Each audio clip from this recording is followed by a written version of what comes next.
ఈరోజు బాగా ఉన్నవారే ఒకరోజు మనకి శత్రువులుగా మారిపోతారు. కాబట్టి ఎప్పుడు ఎక్కడి వరకు ఎవరితో మనం ఉండాలో అంతవరకు మనం ఉండాలి. ఎవరు ఎలాంటి వాళ్ళు మన అందరినీ గ్రహించుకుని మన అడుగులు ముందుకేయాలి. నా సొంత వారే కదా, నా వారే కదా, నా వారే కదా నన్ను వాళ్ళు నమ్మేసి ముందుకెళ్ళిపోయినప్పుడు ఆఖరిలో వారు ఏం చేశారంటే వెన్నుపోటు చేశారు దావీదు. ఈరోజు దేవుడి వాక్యం మనతో మాట్లాడుతుంది. ఎవరు ఎలాంటి వాళ్ళో మనం గమనించుకోవాలి. ఎవరు ఎంతవరకు మనతో ఉంటారో గమనించుకోవాలి.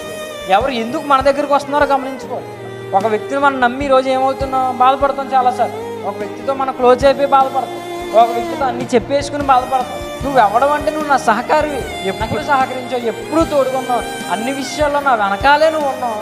మరి నువ్వే ఇలా చేసావంటే ఈరోజు నేను ఏం చేయలేకపోతున్నా, తట్టుకోలేకపోతున్నాను అని ఆ రోజు దావీదు గారు బాధపడుతూ మాట్లాడు.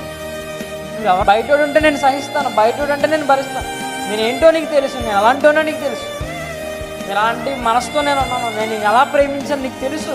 కానీ అన్నీ తెలిసిన ఈరోజు నువ్వు నన్ను మాట్లాడుతున్నావే, అన్నీ తెలిసిన ఈరోజు నన్ను ఎదిరించి మాట్లాడుతున్నావే, ఈరోజు నిన్ను బట్టి నేను ఏమవుతున్నా తట్టుకోలేకపోతున్నాను అని చెప్పారు దావీదు గారు బాధపడుతున్నాను.